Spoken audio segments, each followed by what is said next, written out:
Hi! Kamusta ka mo tanan? Ang ngalan ko si Adrian. Mastoryahanay naman kita parti sa pahamot.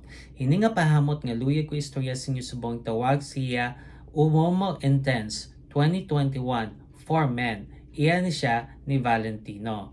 Panlalaki ni siya pero kung luyag mo siya suksukon, pahala ka pag gusto ka.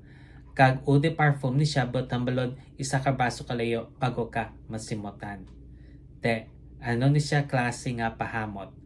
Bali, do makeup kit kag paha, amo na siya konsimutan.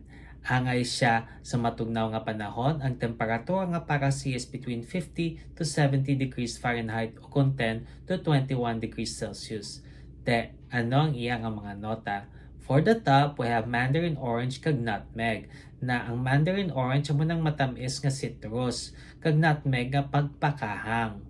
Kag for the mid, we have juniper kag sage. Ang juniper do pine tree na siya kung simutan, kag sage nga herbal. Kag for the base, we have iris, vanilla, leather, tonka bean, kag patchouli. Ang iris, amo na siya ang pagka-makeup kit kung simutan, no? Kag pulbos na siya. Tapos vanilla nga komportable nga hamot. Kag leather ng paha. Tonka bean ng hilamon nga matamis kag patchouli nga do pagkaduta kung simutan na kabay pa nga namian kamo sini nga pahamot kag kung may ibang pa kamo nga mga pahamot nga luyag istorya sa akon ibilin lang sa comment section sa daso naman. Bye bye.